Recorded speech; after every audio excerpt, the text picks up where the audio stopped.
वो बात इंपॉर्टेंट ये है कि गजा के ऊपर इसराइल ने बमबारी कर दी। नेतन्याहू को गए हुए अभी एक दिन गुजरा है और जैसे ही नेतन्याहू गया है, नफ्ताली बेनेट ने कलमदान संभाला है। आते ही जो उसने पहला हुक्म दिया है, पहला उसने जो वार किया है वो उसने गजा के लोगों पर किया है, हमास पर किया है। पहला हुक्म ही उसका ये था, उसके कलम से निकला हुआ पहला ऑर्डर ही ये था कि बमबारी करो। इस्राइल का वज़ीर आज़म नेतन्याहू नहीं रहा है, अब इस्राइल का नया वज़ीर आज़म है नफ्ताली बेनेट। ये नफ्ताली बेनेट जो वज़ीर आज़म है, ये नेतन्याहू को अगर 100 दफा बुरा कहा जाए या 100 से उसकी बुराई को ज़रब दी जाए तो ये उससे भी ज्यादा खतरनाक है। एक्सपेक्ट यही किया जा रहा। एक आप यूनाइटेड नेशन के इजलास के लिए तैयार रहिएगा, अब दोबारा से आप OIC के मातम के लिए तैयार रहिएगा। अब दुनिया की 57 मुसलमान फोर्सेस की जो ताकत है ना, वो अब बद्दुआएं दिया करेगी इजराइल को, क्योंकि उस ताकत ने काम तो कोई करना नहीं है।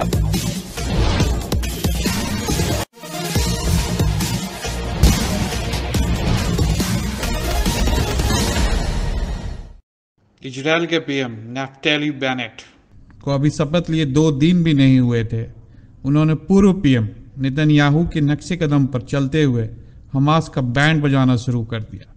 पाकिस्तान जो नेतन्याहू के जाने का खुशी मना रहा था, खुशी ज़्यादा दिन नहीं टिकी। गत रात इजराइल के PM नफ्ताली बेनेट के आदेश पे इजराइल के सैनिकों ने बमबारी शुरू कर दी। क्या है पूरा माजरा, आइए जानते हैं। फलस्तीन पर जो गजा पर आज सीज फायर के खिलाफ वर्जी करके इजराइल ने बमबारी की है, इसमें रशिया का जो किरदार था, समहाउ अमेरिका का भी प्रश्न था, वो क्या हुआ? वो बात इंपॉर्टेंट ये है कि गजा के ऊपर इसराइल ने बमबारी कर दी। इसराइल ने कहा है कि जी हमास की तरफ से जो है वो गुब्बारे, 13-14 गुब्बारे जिनके अंदर धमाका खेज मवाद था वो छोड़े गए, कोई डेथ नहीं हुई। इन्होंने भी बमबारी की लेकिन उसके नतीजे में कोई जख्मी नहीं हुआ।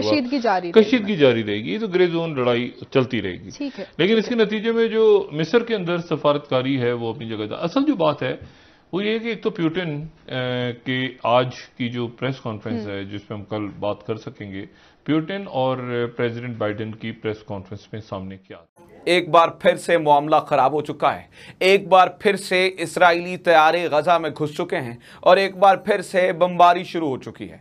कल रात जो कुछ हुआ है वो अब इख्तिताम नहीं है बल्कि शुरुआत हो चुकी है और अब की जंग पहली जंगों से बहुत मुख्तलिफ होने वाली है और बड़ा काम खराब होने वाला है। कल रात इस्राएली तैयारे गजा की पट्टी पे गए और इन्होंने बमबारी शुरू कर दी। ये मुआहिदा था, इस्राइल बमबारी नहीं कर सकता था। इस्राइल ने वादा किया था कि अब जंग नहीं होगी, पूरा एक मुआहिदा हुआ था। हमास को इन्होंने ये यकीन दहानी करवाई थी कि अब गजा पे बमबारी नहीं होगी, लेकिन एक बार फिर से बमबारी हुई।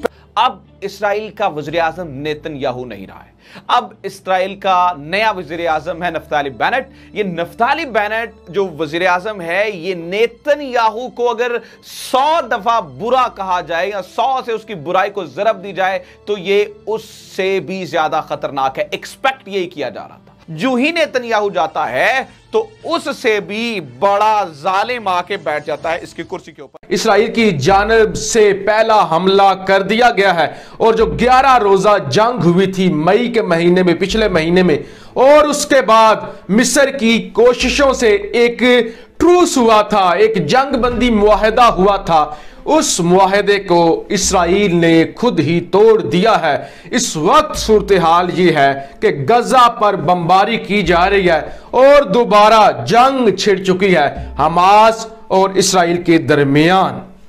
नेतन्याहू को गए हुए अभी एक दिन गुजरा है और जैसे ही नेतन्याहू गया है, नफ्ताली बेनेट ने कलमदान संभाला है। आते ही जो उसने पहला हुक्म दिया है, पहला उसने जो वार किया है वो उसने गजा के लोगों पर किया है, हमास पर किया है। पहला हुक्म ही उसका ये था, उसके कलम से निकला हुआ पहला ऑर्डर ही ये था कि बमबारी करो। नेतन्याहू का अधूरा मिशन अब नफ्ताली बेनेट पूरा करेगा और यही एस्टैब्लिशमेंट का प्लान था। जंगी तैयारों से बमबारी की गई है हमास पर, गाजा पर, खान यूनस पर। इस बारी बेनेट नफ्ताली ने साबित कर दिया है कि हुकूमतें बदलती रहती हैं, रियासत के जो गोल्स हैं वो नहीं बदलते हैं। जिसका अफसोस का मकाम है कि पूरी दुनिया में बेशतर मुस्लिम ममालिक को शायद इस बात का नहीं पता है।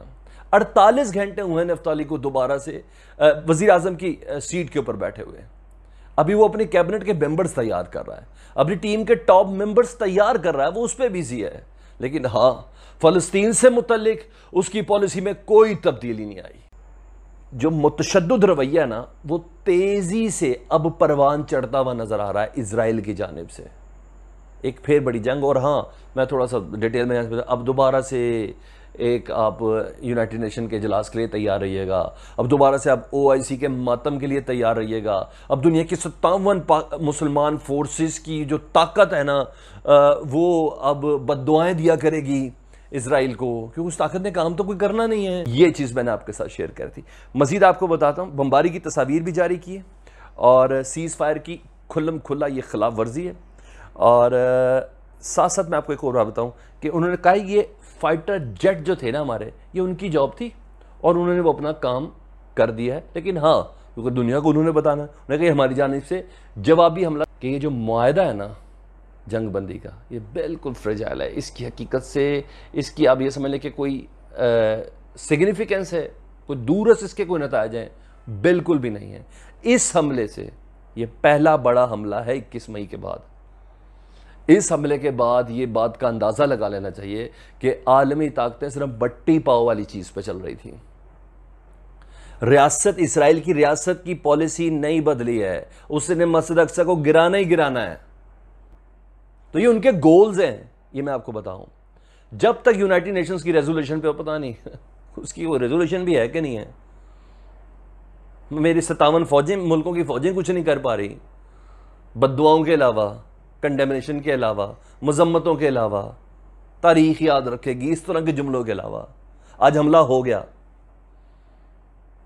ये हमला हो गया और ये पता चल गया कि जो नया प्राइम मिनिस्टर IDF का ये कमांडर रहा हुआ है, इसराइल डिफेंस फोर्स का कमांडर रहा हुआ है। उसके बाद ये टॉप बिजनेसमैन है इसराइल का, पेरेंट्स दोनों अमरीकी हैं, उधर से आके ये यहां आबाद हुआ है और अब इस वक्त प्राइम मिनिस्टर है पूरी ताकतों के साथ। और उसने कहा हलफ बर्दारी अपनी जगह पे, रियासत के मामलात अपनी जगह पे, और यहां यह साबित हुआ कि उसने ये बम्बारमेंट कर दी।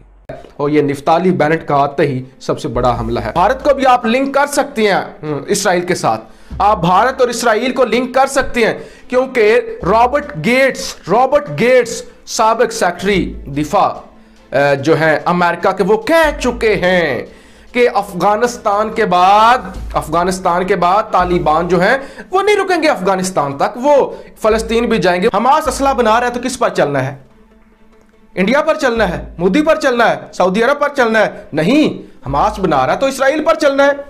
लिहाजा जी इसराइल ने आज ये ऐलान किया, रात को इसराइल ने कहा हमने उस कंपाउंड पर, उस जगह पर फायरिंग की है, बॉम्बिंग की है हमने फजाई तैयारों से और मिसाइलों से, रॉकेटों से, जहां पे प्लानिंग चल रही थी इसराइल पर हमला करने की, जहां पर प्लानिंग चल रही थी, इसलिए हमने ये हमला कर दिया है इतना बड़ा। आप अगर हमसे जुड़ा रहना चाहते हैं तो कृपया मेरे चैनल को सब्सक्राइब करें तथा बेल आइकन भी दबा दें ताकि नई वीडियो की जानकारी तुरंत आप तक पहुंच जाए। धन्यवाद। जय हिंद।